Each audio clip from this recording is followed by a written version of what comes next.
Don't worry, as the caption reads, he probably will be doing little time. Welcome back, beautiful and amazing human beings. My name is Luke Radowski here of wearechange.org, and we have an amazing show for you here today on youtube.com/wearechange. We definitely don't have any controversial guests here at all.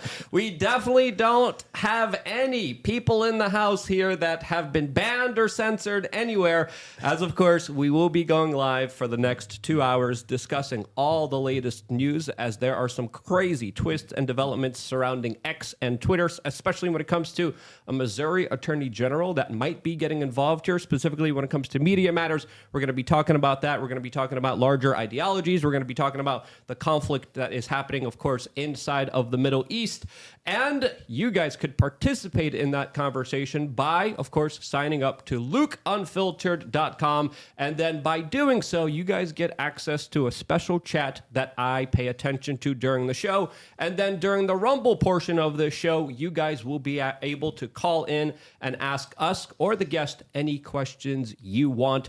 So don't forget to sign up to LukeUnfiltered.com. You could also super chat, by the way, on mysuperchat.com. That's another website of ours where the cut is only 3%. YouTube takes a 30% cut from super chats. MySuperchats.com, 3%, and we will make sure to read all of your questions, all of your concerns. Be a part of the conversation either by LukeUnfiltered.com or by going to MySuperchats.com. As of course, today we have Jackson Hinkle, a part of the conversation. Jackson, who are you for the few people who might not know who you are? I was a YouTuber, but not anymore. But no, I'm a political commentator. I'm a Marxist-Leninist, Trump, I guess, MAGA movement supporter. And I live in Miami. And I cover a lot of foreign policy, geopolitics. So happy to be here. Lots of crazy developments, so we're going to be talking a lot specifically about the Middle Eastern conflict as well. Clint is here for the ride as well of the Liberty Lockdown podcast. Clint, how are you? I'm good, Luke. I'm good. Just got back from VA. Thank you to Tim Pool for having me back out there, as well as Cassandra. It was a real honor to do the show with Dave Smith, one of my mentors.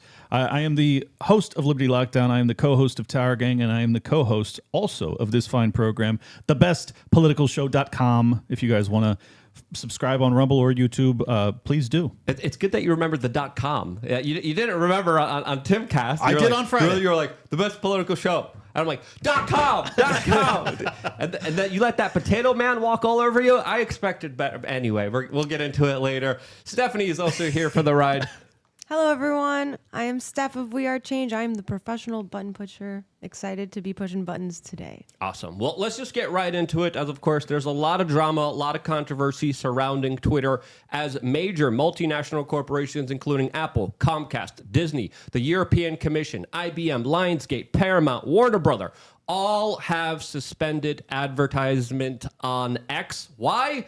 Well, it's probably because of the Media Matters hit pieces that were just performed on that platform, along with other corporate media coordinated attacks that now look to take the funding of one of the few platforms that actually allows individuals to be able to speak freely. One of the few platforms that doesn't censor people because of their ideologies, because of their political expression, is directly under attack. Rumble, which the second portion of this show will be on, is also under attack, as you could see here by this Media Matters article that also has been launched against it, as now major influencers are coming together and announcing, hey, you guys are going to censor this platform. We're going to come out and finance this platform. Individuals like Andrew Tate that just announced that he is going to be spending $1 million a month specifically on advertisement on Twitter, going as far as to say, you don't need other advertisers. Simply let me know where to pay Elon Musk, as he just wants to support the cause of a platform that, of course, allows him to have free speech, as he was also an individual who is very heavily censored. Jackson, I think you know a little bit about censorship yourself. You've been censored from a lot of different platforms. What is your reaction to this news, as some people even go as far as to say you might be one of the reasons why Twitter is under attack this way? Yeah, I think anyone who tells the truth about these sorts of conflicts is going to face censorship on a normal platform, but Twitter X is not a normal platform. And there's a lot of people who are challenging the establishment orthodoxy about what's going on right now in the world. And for that, Elon Musk responded by simply just saying, hands off, let's let it unfold and see what narratives rise to the top, and the official sponsors of the censors really aren't happy. I think it goes to show where these companies' true values really lie, and it lies with the establishment, and that's why they're pulling the plug now on X. But I don't think it's surprising, and I think it's exactly what we all probably expected to eventually happen with X. We've seen it with Rumble, governments going after Rumble, the French government going after them, for example. But I'm happy to see so many people are rallying around the cause to say, hey, look, we love this thing. We're going to put money into it. I mean, you mentioned some other people that are going to be, doing ad buys and sponsors on X now. And I think it's amazing. Yeah, there's a list of growing individuals who are going to be supporting X. One of them, the biggest one, of course, is Andrew Tate. Second of that is going to be the Babylon Bee with $250,000. Tim Pool of Timcast will be giving $250,000. Benny Johnson, $50,000. Censored.tv, $40,000. The Quartering, $25,000. Donut Operator, $10,000. Elijah Schaefer, $2,500. PragerU continuing to advertise heavily, and so is Public Square that announced that they're going to be doubling or tripling their advertisements. We're a little bit in the red. We might do a give, send, go, maybe. And if we have more funds, that's an idea that we're also kind of throwing out there. But it's interesting to see all these kind of supporters coming out and saying, you know what, we're going to put our money where our mouth is. Here's some money. Will this be enough to sustain Twitter, or do you think these attacks are going to be very detrimental to Twitter and its existence? Well, it definitely has the potential of being enough to undermine Elon's efforts, but you've seen him kind of go back and forth where he said that he's going to ban from the river to the sea and other phrases that are allegedly genocidal. I disagree strongly, but setting that aside, he said he was going to do that. Then Greenblatt, the head of the ADL, said thank you, which is like really kissing the ring, which I did not appreciate. But then a few hours later, in the middle of the night, Elon tweets out, "We're going to first thing on Monday, we're going to be firing a nuclear weapon of a lawsuit at Media Matters," and that, my friends, is actually how you fight back. And Thermonuclear is the exact term he used when it comes to going after Media Matters. As now there might be even an attorney general that might be looking into this entire matter and this entire saga, as we have on Twitter, Stephen Miller talking about how Media Matters potentially using fake bots and fake accounts is a matter of criminal violations, of fraud. And now we literally have attorney generals from Missouri saying, hey, we're going to look into this matter, which is bringing another development into this, as we are seeing lawfare to its highest, craziest degree now when it comes to free speech and this larger kind of bigger billionaire battle for freedom of speech online. I don't know how it's going to play out, but it's not boring, to say the least. I mean, for those that don't understand how this stuff works, basically the government isn't able to censor you because you have First Amendment protections. So what they do is they use these NGOs, these non-governmental organizations, which are largely funded through your tax dollars, that then ultimately are funneled back into these think pieces and action committees, and essentially they apply pressure surreptitiously. They circumvent your First Amendment protections. They apply pressure to private businesses to ultimately modify their terms of service to then be able to kick you off. But it's all directed at the very highest level from the government. So it should be opposed by anybody that actually values freedom in this country. It's going to be interesting because, we're coming at a very crucial time when it comes to advertisements. Like right now, it's the holiday seasons. This is when everyone's advertising. And I really wonder what made these huge corporations not advertise on one of the most engaging, biggest social media platforms out there. Is the economy that bad? Or is there something else behind the scenes happening here? And if so, what's happening? I'd have to save my real thesis for Rumble, so I'll let you answer. I think the government learned that it's deeply unpopular to, Assange people, to put people in prison for the rest of their lives. It gets a lot of people upset. And, there's a lot of people who point fingers at China and Russia and what they do with censorship in their countries. And while, I think there should be total and utter absolute free speech, at least in China and in Russia, I was just in Russia. I know a lot of Russians. Like, there's things that everyone knows that they can and cannot say. And when it comes to the official government approach, everything is laid out in the law. And if you do something that violates law, you're labeled a foreign agent or whatever. In America, they basically, in one giant swoop can take you from every social media platform. They don't have to put you in prison like Assange. They can just silence you and no one's ever going to hear from you again. So I think it's just a far easier mechanism rather than the full out, locking you in Belmarsh or something. Yeah, it's digital gulags as opposed to physical ones. Yeah. Yeah, they can't make you a martyr, as they learned through, of course, what they did to Donald Trump, because the more that they directly attack him and go after him as a personality, the more he goes up in poll numbers. I think they learned through what happened to RFK, JFK, MLK, and Malcolm X, all the individuals that were not on, the good list of the intel agencies. They were on the naughty list.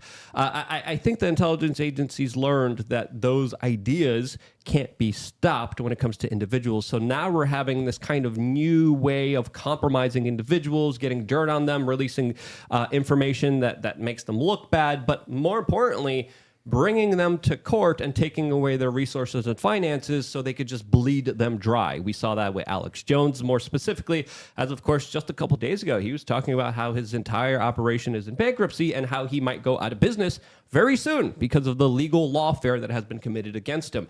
So right now, we're in a situation where I'm trying to cozy up to all my lawyer friends as much as I can. Viva Frey, Barnes, we're best friends. You guys don't know about it. It's okay. But this is the reality that we're all living in. I don't know if I think I read something on social media that you're dealing with some lawsuits, or we're dealing with some lawsuits. I don't know if you can talk about it or if you can't talk about it, but what's the latest with that?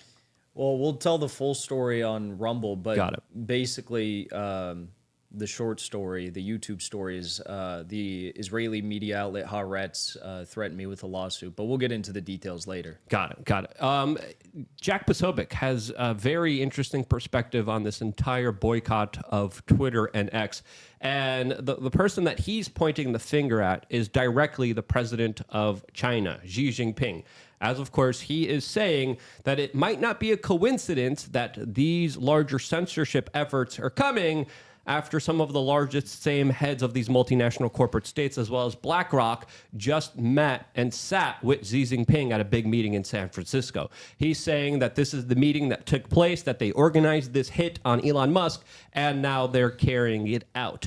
Do you believe that theory has any merit? As of course, the relationship between China and Elon Musk is a very interesting one, and it highlights different perspectives from depending on where you're getting your news sources from. But what do you guys think about that? I got a lot to say on that, but I'll let you go first.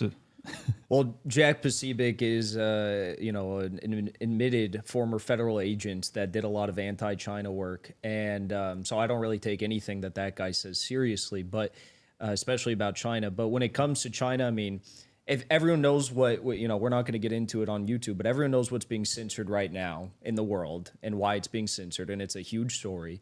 And China stands with Palestine, and also Xi Jinping, from what I understand, has a very good relationship with Elon Musk. There's been a lot of calls from these NGOs that you were discussing for Elon Musk to shut down operations in China and with the Chinese government because of, concerns over what's happening in Xinjiang. And Elon basically told them all, screw off. We're still working with China. So I don't buy that. Yeah, I'll back that up and just say I think that Posobiec and many in the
Check. All right, we're back. All right. Sorry about that. We have no idea what in the world happened. Sometimes we have a little bit of audio difficulties. We restarted everything, so it's just going to be a delay. If it ever happens again, my team's paying attention to it, but there's no notification. We don't do anything, and then sometimes there's no sound. So I apologize. We're going to be exchanging equipment. New equipment's going to be in the mail by the end of this broadcast. It won't happen again. Hopefully, if it does, just wait 20 seconds, and we'll continue to play the video of the guy struggling inside of the gym with the weights there. But where were we with our conversation that was going on? You were just talking about your take on Posobiec. Yeah, I like Jack Posobiec, but I think he's wrong on this kind of theory here. As you mentioned, more specifically, China's interests are more represented on Twitter than on any other social media platform that specifically censors and bans their larger kind of interests in this realm. As of course, YouTube, Alphabet, Google, Facebook, and all these other social media companies, they're like, we got to go with one narrative. That one narrative is the only thing people could hear, and they can't hear anything else. That to me is just absolutely absurd. But who do you guys think might be responsible for all of this? As I think, some of the other people, as far as like the BlackRock individuals, as far as the individuals a part of that larger kind of infrastructure, I think they do have a hand in this personally myself. I actually agree with that, but I think it's for a totally different reason. I think that, for those that aren't familiar, BlackRock, State Street, Vanguard, they own, if not a plurality, but a significant portion of every major corporation in America, if not the world, to the tunes of tens of trillions of dollars. It's astronomical sums. My personal opinion is that their interests are aligned with the military-industrial complex because they want to see the U.S. and a multi-front wider war occur in the Middle East. It's highly probable that they don't like having someone like Jackson Hinkle sharing a bunch of anti-war stuff. So that would be my guess as to really the interests that are at play here. I fully agree with that. I mean, we saw the same thing to a lesser extent during the Ukraine business. Exactly. All the censorship that I've primarily faced was during that, before everything in Palestine broke out. So it's, that was all Ukraine, and it's the same thing. You look at who's profiting the most from what's going on there in Eastern Europe, BlackRock. Right.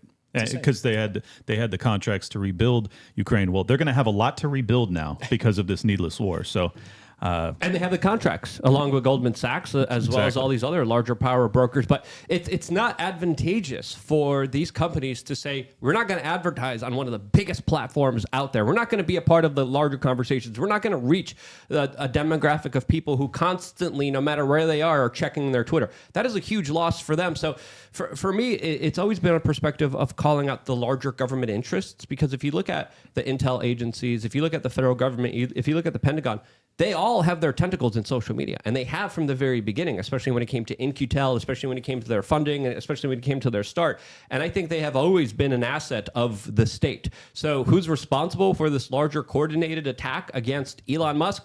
My opinion, the state.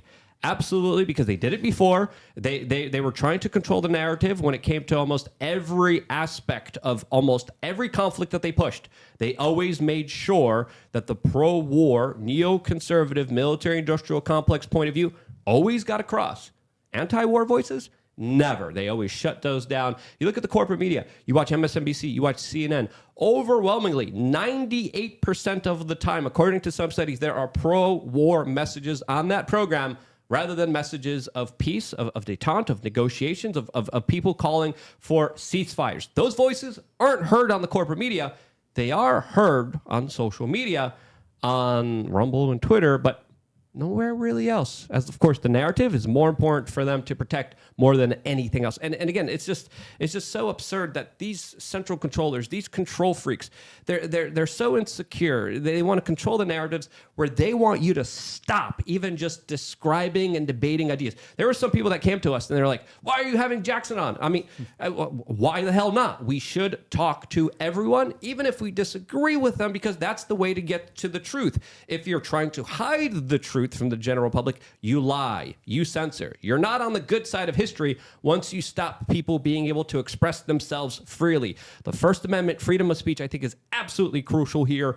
And without it, I think the situation would be a lot worse off. Without Twitter, without Rumble, we would be a lot worse off than we are now. But now, Twitter and Rumble, they're in the fight for their lives. And I think I think that's not an accident. It's not a coincidence. And just to kind of prove out your case even further, if people can tune their brains back to the summer of 22, when the war was at its peak, and they were saying, I'm talking about Russia, Ukraine here, and they were talking about how Ukraine was having all these incredible victories that were unexpected, Snake Island, all this other stuff.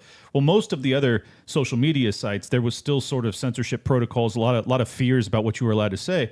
On Twitter, because it was still Twitter at the time, we were able to actually report in real time. Myself, Jackson, a whole bunch of other people, Luke too, I'm sure, were able to kind of dissect that narrative and realize that we were being deceived early on, and we've been deceived the entirety of that war. It's just constant lies, the counteroffensive that was doomed to failure, that sacrificed hundreds of thousands of young Ukrainian men's lives for nothing, as well as thousands of Russian men. And I think that because of that experience, they realize they don't have the control over X like they once did, and they want to get that control back. Elon is yet to take a knee and kiss the ring, and they're trying to put the pressure on. Yeah. And they can't have these wars if they can't control the narrative, if they can't control the messaging, if they can't control the truth and the reality of it. Because you look at the first Gulf War.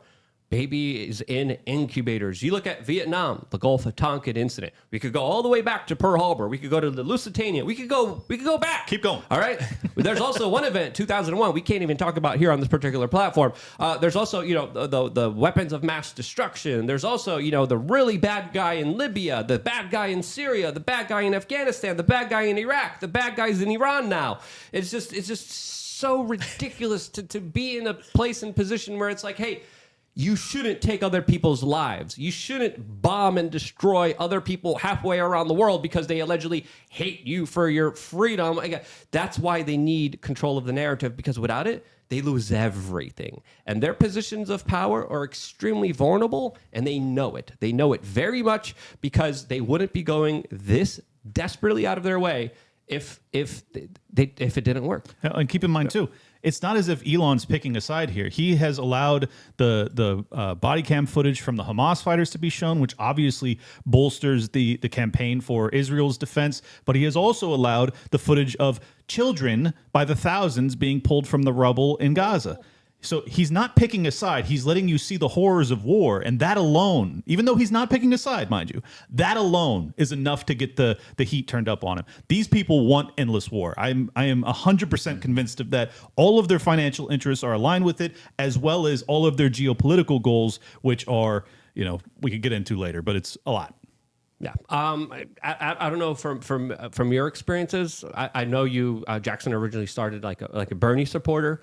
But what's your kind of understanding of everything that's happening right now? Because you're kind of new to a lot of this perspective. What's been some of the biggest eye-opening revelations that you've learned through your kind of introduction to the way the things really are in this world? Well, I think some of the so-called bad men that you just named, the lies that were told about them woke me up, and what's going on in Syria, that woke me up a lot. And I think the Russia-Ukraine business, I think that really showed the world that, hey, look, there really is a changing world order. And it's not the new world order as Joe Biden, talks about. It's a multipolar world, meaning that rather than Wall Street and the city of London controlling all the mechanisms of, global financial markets and currencies, you're going to have a new order where China, Russia, Brazil, Iran, whoever are going to be developing their own manufacturing base, their own resources, eventually their own currencies to challenge the unipolar system that is the West. And we're seeing that play out culturally. We're seeing that play out, obviously, economically. And most importantly, what woke me up was the military aspect of it, which was the Ukraine war, and now what's going on right now with a potential larger war breaking out in the Middle East that I don't think is going to go the way that some people in Washington think it's going to go if it does go there. So we're not the behemoth that we've made ourselves out to be in the West, And I think it's been a wake-up call the past 2-3 years for a lot of people. I'm getting very concerned about agreeing with every word that a Marxist-Leninist is saying. This is horrifying to me. We're going to get into the Marxism. We're going to get into the Leninism. We're going to get into all of it.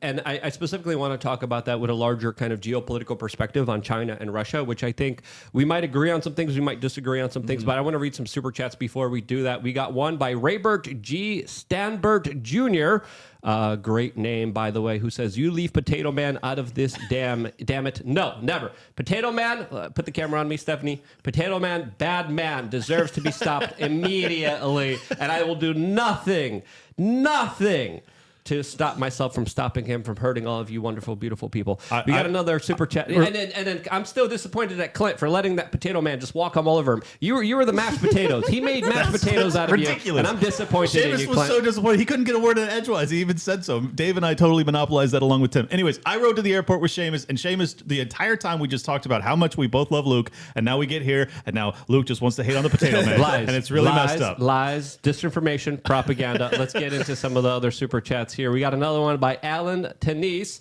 And your super chat is very spicy, and we can't say the last bit here on YouTube, but you are mentioning that all of these Gen Zers simping over Bin Laden, but I was waiting for this to mention that the events of that day should be questioned. I'm just going to leave it at that. That's not what you said, but that's essentially what you said there. You guys get any responses to this kind of Bin Laden letter? I mean, I went to war with Tim about it. I still think that despite the messenger, you should listen to the message. You should actually consider it. It doesn't mean you have to agree with every word, and those that agree with every word, in my opinion, are out of their effing minds. However, if you actually read the entirety of it and you don't come to the conclusion that many of the grievances listed are empirical facts and atrocities that have been perpetrated by the U.S. military-industrial complex, well, then you're delusional. So I approach it with a nuanced view, which is very unpopular, but it's the truth. So shoot me. I don't care. Glenn Greenwald just brought up a very, I think, mild and good point. He said, it's a new generation understanding that, the lie that was sold that they hate us for our democracy was not true. And there's deeper reasons. The other thing I'll say, though, is that don't you think it's so crazy that letter was going viral all across TikTok nonstop? Not one advertiser, from what I saw, pulled any of their sponsors. Yeah. Interesting. For X. But let me add one other thing. Everyone wanted to get the Tennessee school shooters manifesto. Like we all wanted to see it. We were all furious that the police wouldn't release it. Tim Pool talked about it all the time. But yet, like, you're not going to read that and conclude like, oh, there's, everything said in here is legitimate. You want to understand someone's motivations. Well, the same applies to Bin Laden, okay? If you want to understand why someone would commit such a terrible atrocity like that, you should read what they had to say. It's as simple as that. My opinion, it's a psyop within a psyop, and probably written by the CIA to make anti-war voices look horrible. Or That's it's my that. opinion. Or it's that. He might be right. I don't know. Yeah. But I'm just conspiratorial. We got another super chat by Salvatore, who says they're going down the FCC route now for the golden control glove of the internet. I don't know if you guys looked into what the FCC has been doing. I know about it, but as well. I don't know enough details to actually know if it's as dangerous as people are making it sound. But essentially, it's a diversity, equity, inclusion, add-on to the FCC's role as regulator for internet and communications. So I'm not looking forward to it. I'm sure it's not a good thing. I just don't know how bad it is. It looks like we also have some breaking news coming in now from Argentina. Can you guess what happened? Did he win? Javier Milei is the new president of Argentina, as That's being awesome. reported on social media right now. Now, of course, we don't know if they're going to have an emergency, vote drop from mail-in sources in midnight. It's still early. Like, you never know. But I'm seeing a lot of declarations that Javier Milei, the anarchist president, has absolutely won in the race in Ukraine. Now, for me and Clint, amazing news. Jackson, you see things a little bit different there. You have a different ideology than of course, we do. And I do think he's funny, though. I think that's good. I think At least we can agree on that. I think he's awesome. Some people have accused you of potentially being on the Chinese side or the Russian side, but I just want you to explain your larger ideology. What do you stand for? And are you more siding with Russia and China, or what's your official position? I think when it comes to governments, yeah, I mean, I definitely don't stand with the U.S. government, but I think when it comes to the people, I mean, I'm an American patriot. I'm about as red-blooded American as you can get. My ancestors came here on the Mayflower. They fought in the American Revolution, War of 1812, Civil War, you name it, World War II. And I just want what's best for America, and I think what's best for America is to have good relations with China and Russia and do business with them. You don't have to like China or Xi Jinping, but, you know, like Elon, you can do business with China or whoever. And I guess that gets misconstrued as being a Chinese, you know, asset or something if you don't want to go to war over Taiwan or you don't want to go to war over Ukraine. So, yeah, I think that pretty much summarizes it. In fairness, I totally agree with you, but I think that the reason people might accuse you of such is because you also have the Marxist-Leninist label, and that would obviously put you more in alignment with their governmental system as well. So do you have disagreements with those nations? The governments, not the people. I mean... I don't want I don't want our government to be like China exactly, or like Russia. Russia, you know, not Marxist, but Putin grew up at that time. But I think that we can learn things from them for sure. I don't want to be 100% China or 100% Russia. I mean, we're Americans, so I think we should have whatever comes in America should be based on our history, our principles, our values, our Constitution. And I'm a Christian, so I'd say Christian values as well. Do you want Donald Trump to be the dictator of America? I think he'd be a better dictator than the current rotating dictatorship every 4 years of the. Well, I would actually agree with that. Aren't they all dictators? Like they're all pretty. I mean, Obama, like the biggest, craziest one of them all. Well, theoretically, we get to throw them out every 4 years. But correct me if I'm wrong. You believe the best way to make America great is through central control government communism. Is that correct? Well, centrally controlled has a lot of like connotations with it, negative connotations. I think that if you're talking about like a planned economy, I think a planned economy is great. I think China's shown that. They've lifted 840 million people out of poverty in the last 40 years. And I think we do have a planned economy in the U.S. right now, but it's just planned for the, you know, it's like the Trotskyist model. It's like it's just planned for the globalist elite. It's planned for the oligarchy. Yeah. So I think, but I think if you're going to talk like, you know, if you're going to really strip the idea down of government control, no, I think there should be less government control at the top, and it should be, you know, delegated to local centers of power. Yeah. Well, if you look at China, they also killed, you know, a lot of people, and they got rid of a lot of people, especially during the Cultural Revolution, which a lot of people make parallels to what's happening right now in America, that we're down this kind of pathway where if you think wrong, government will come in and fix you and mandate and give people public walks of shame. I don't think we're that far off. Does your ideology clash with kind of the larger cultural Marxism that is being pushed by a lot of leftists? And how do you rectify those kind of ideological differences? Well, first I'll say that, as they always say, history does repeat itself first as a tragedy, then as a farce. And maybe that kind of applies to what you're talking about with our country today. But I think that, I don't think that, I mean, cultural Marxism is just like a made up jibber jabber term. It really doesn't mean anything. Marxism culturally is very conservative. You look at Stalin, the Soviet Union, you look at Che Guevara in Cuba, it doesn't matter where you look. You look at China today, they ban all the woke stuff from their media. And Stalin and Che, I don't think any of the blue-haired leftist freaks at college universities would fare so well under their rule. So yeah, there's a famous meme of a blue-haired kind of hipster with flip-flops with a shovel, be like, "Where's my cultural Marxism, like artistic, you know, reparations class?" And then you know the Soviet guards is there with the AK-47, dig the hole, slave. Yeah. Which I think is a fair assessment of what actually would happen. As of course, I've been calling this out as well, as a lot of the leftists have been cheering on Che Guevara. And Che Guevara, well, they don't know. They don't know the history of like how violent and absolutely crazy Che Guevara actually was. Yeah, especially to their kind. To their kind, exactly. To their people, to their ideologies and representation. And I'm like, these people are literally calling for their own kind of subjugation under this kind of similar system. So this is where it kind of gets spicy. It's like, is that what you're calling for? Is Me personally, I mean, I think there should be free speech. I think that I think Russia has, you know, don't want to get too spicy for YouTube, but Russia has some really interesting cultural policies surrounding those communities that they've put forward about, they want to maintain family values. They are a predominantly Christian nation, and I think they've done some good things.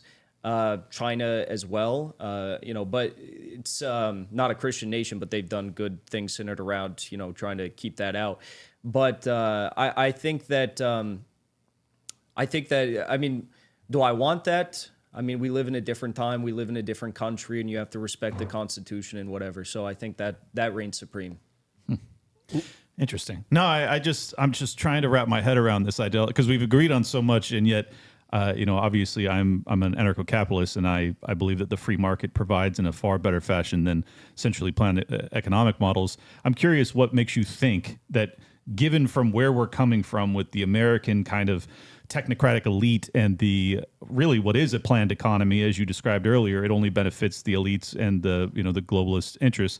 Why is that reformable? Why would you not rather just diminish the state and allow for free markets and natural price setting? Well, I don't necessarily think that our government is able to be reformed at all. But agreed. I do think that, I mean, you look at China.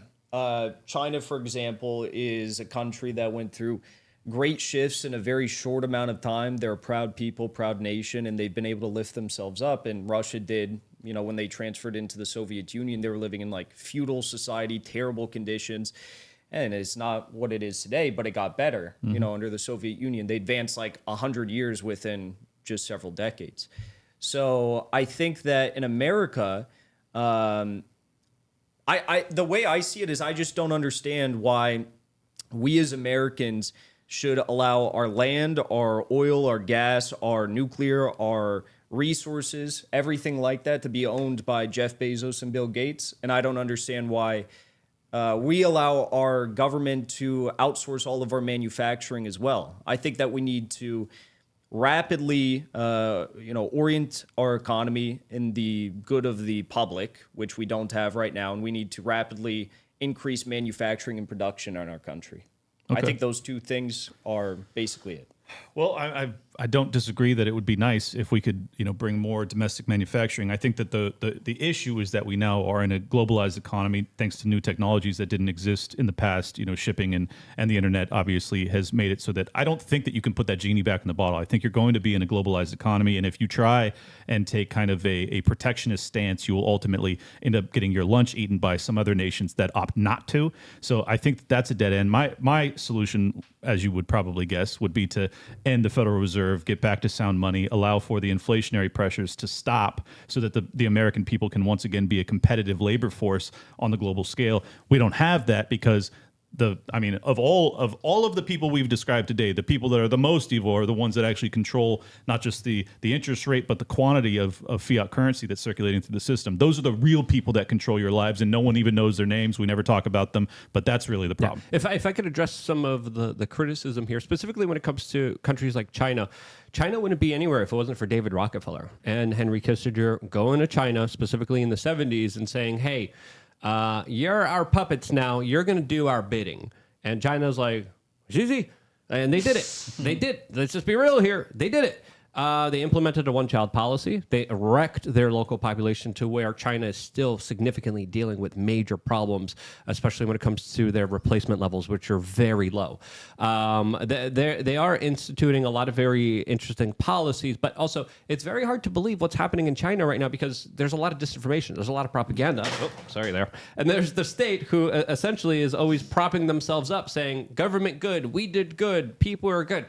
How do we believe them, and how could they be a sort of representation when they're so repressive and they destroy any aspect of critical free speech? You criticize the government, automatically you lose your access to high-speed internet. You lose your ability to travel on planes, on trains. You lose an ability to even shop at a supermarket or to put your child in a nice school because you had political ideas that went up against the state. How is that something to kind of look at and saying, yeah, the people are doing good? I'll address that, but I'll also say in the Fed and basket commodity currency, I think those are both good things. So we agree there. We agree there. And China's actually doing that through BRICS. Basket. I know. So I think it's good. They're gonna actually beat us competing in a more legitimate fashion, even though they're essentially planned economy, because we are also essentially planned economy, and people in America think that we have a free market. It's ridiculous. I would say you already got your way here, Jackson. We have stakeholder capitalism, which is essentially socialism, which is essentially the government's coming in and controlling every aspect, destroying small business, destroying small enterprises. I would say you won. They got their way. The Trotskyists. So like I just had a conversation with Alex Jones, and he has this viral clip where he says, that we're run by Trotskyists and they're the problem. And I wanted to dive into that with him. And he fully agrees with me. We're basically, people say we live in a capitalist country. We really, if you break it down, we're really run by Trotskyists. And Trotsky and Stalin and Lenin obviously all had diverging views, both Stalin and Lenin and Trotsky. But I think that Trotskyism at its core today represents itself through this, globalist ruling class of oligarchs that seek to only enrich themselves. So, can I just add something real quick? The progenitors of neoconservatism are actually Trotskyites. So like he's not wrong. Like that's actually where their ideological brethren, World arose. Economic Forum, all those guys. Yep. So I think they got their communism, but it's not Stalinism, it's not Marxism, Leninism, or anything like that. But as for the suppression of free speech in China, I mean, they don't have free speech, but also if you break it down, I mean, there was this viral clip I saw on Twitter this past week of a local Communist Party meeting. And what happened was there was they have like a local board of officials that make decisions and answer the public.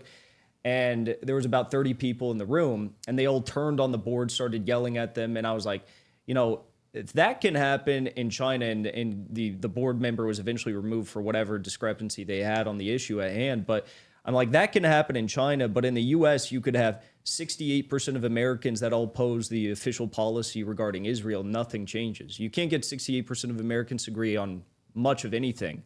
In China, they have people say, the Communist Party of China is just like centralized rule. There's no varying in ideals or anything like that. That's not true either. They have like 30 plus different factions within the party. They even have Jeffersonian Democrats. So I think a lot of what we hear in America about China is actually lies and propaganda.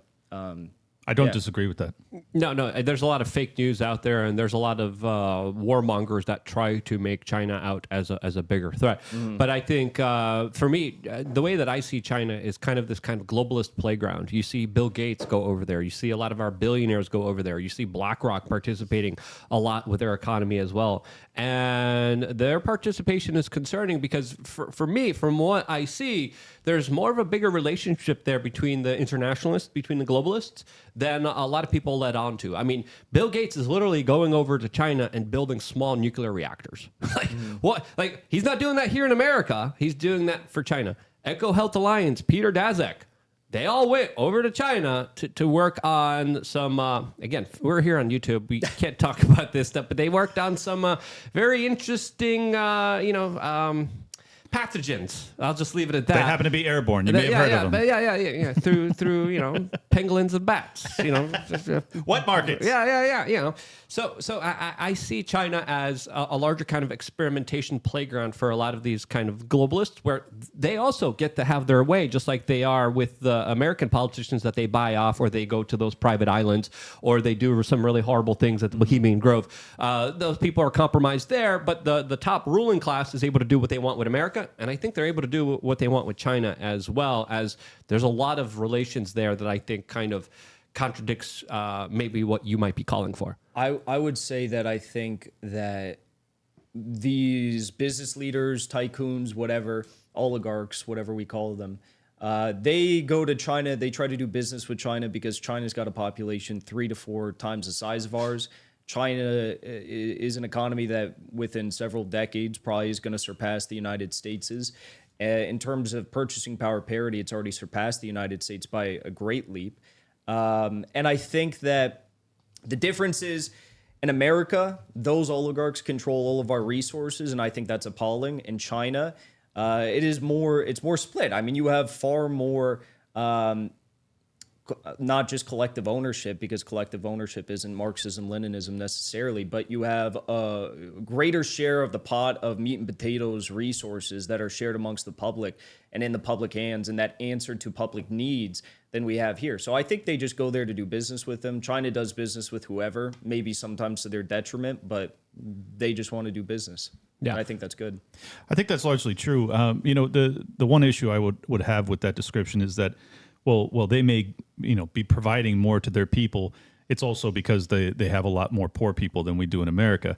I would also add that I think that the American economy is the problem with the American economy is that it's too much like the Chinese economy, in my estimation, that you have this technocratic elite, you have these oligarchs that ultimately control all of the resources because of their relationship to the government, not because of their monopolistic practices in terms of outcompeting and suppressing competition. They suppress the competition through state action. And I think that's where the primary critique should be leveled against the people that are really running this country. One of the questions I would have for you is there a version of your kind of communism or way of government that ever has been tried before? Like I said earlier, I think that you have to recognize that each country is their own country. They're going to have, like, in China, they call it socialism with Chinese characteristics, right? And every country has their own developmental course. China considers what the era they are in right now is socialism and moving towards communism. So I think that China is a great example of success, but I don't think you can say in America it's going to be exactly like the Chinese government. Yeah, it's going to be very difficult to kind of navigate all of this, especially with kind of the larger kind of repressive nature of this kind of, I would say, top-down control. I think that's, would you say that's correct? Because like me and Clint, I believe in the opposite of that. I don't believe authority should come top-down. I think it should be decentralized. I think economies should be free. I think the free market should be able to speak for themselves. We definitely do not have a free market, but I don't want to sound like one of those communists who's like, my version of communism was never tried, because when you look at capitalism, there are some faults in capitalism as well. But to me, when it comes to helping the poorest people, if you look at history, and correct me if I'm wrong, I believe it is capitalism and energy, specifically oil, that has freed more people, liberated more people, and uplifted more people than any other kind of ideology or kind of asset out there. I think oil, capitalism, are, whether people like it or not, the biggest assets to the poorest people in this world. Well, China is the largest alleviator of global poverty in the world right now, According to their own statistics.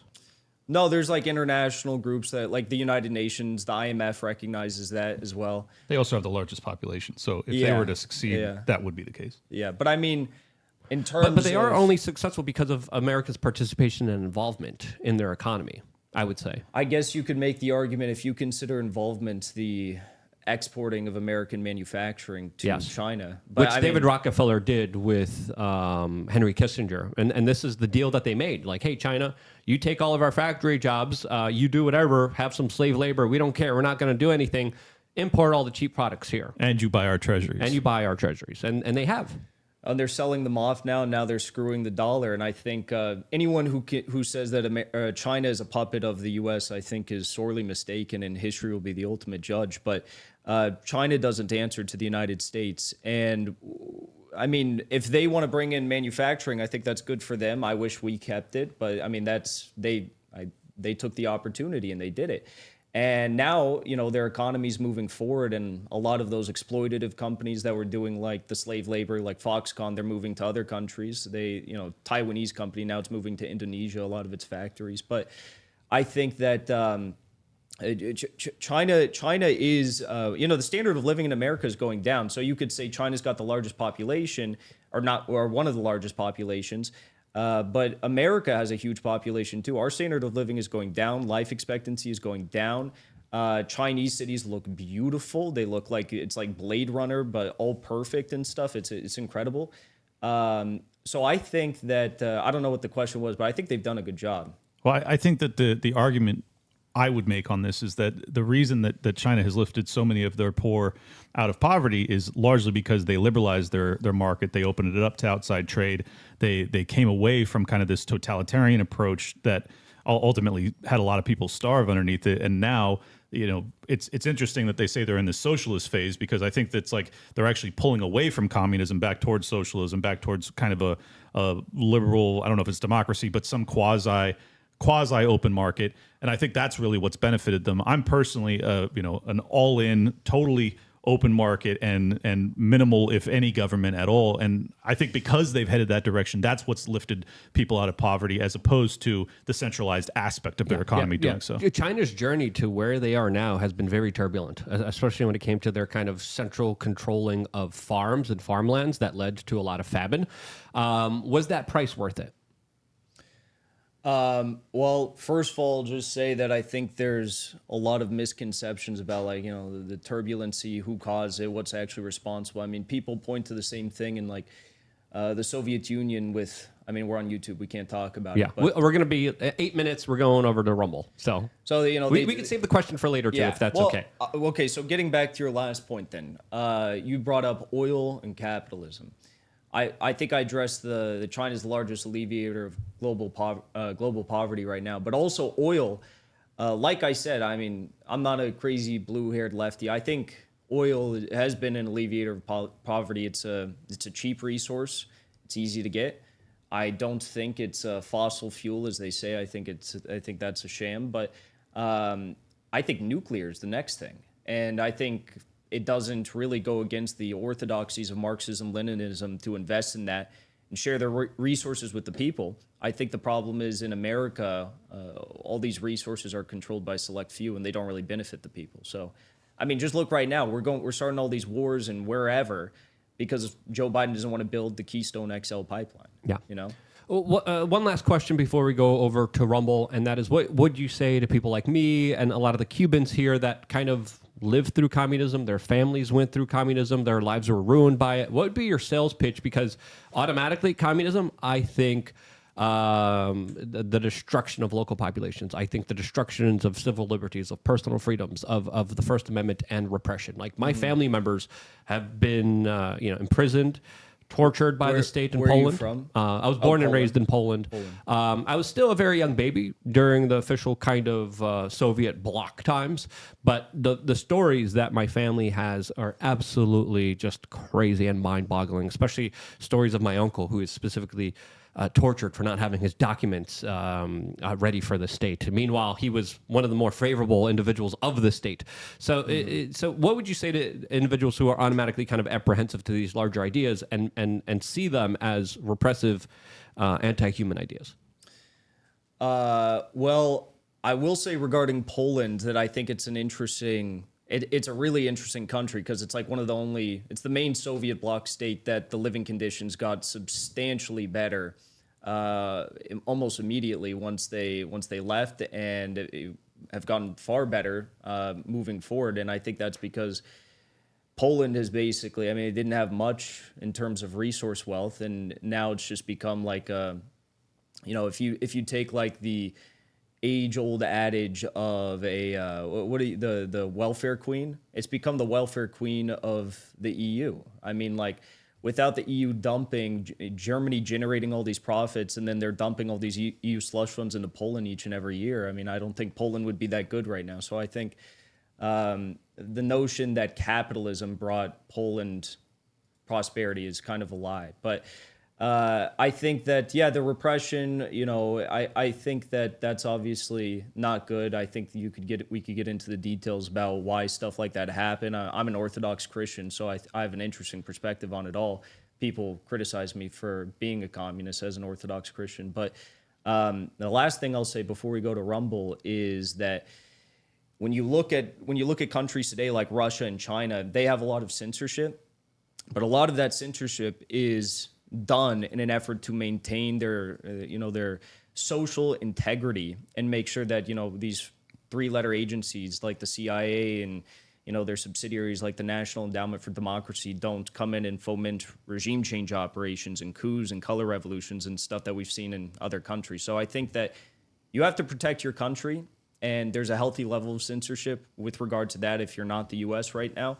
But yeah, it's a problem. Yeah, respectfully, I would see things a little bit differently, but I think the conversation was very fascinating and very interesting, and I thank you for having it, because it's not easy to walk into a room and then you got an anarchist and a libertarian sitting against you. But I think a lot of people took a lot from that conversation, and I think it was a very interesting one. We got a little bit of a super chats before we head over to Rumble. One by Diego Salivar, who gave 1,000, I think, Boliviars, Argentinian pesos. Argentinian pesos. They don't really. It's like 1,000, but I think it's like worth $5 American. But he wrote, Melee won, even in their own turf, 56% to 44%. Oh, that's incredible, man. Yeah, so that's great news coming out of Argentina, according to my own personal opinion. We got another super chat here by Alan Tanise saying, I met a Marxist once, ended up hooking up with his girlfriend. When he found out, I told him sharing is caring isn't what that we are all about. He was pissed. LOL. That's a super chat by Alan. I don't know if you guys want to respond, feel free to respond, but don't feel any need to respond to that. Red Viking gave another super chat saying, Jackson, I was a first mover following you before you hit 10,000 from the start of SMO and loved your covering.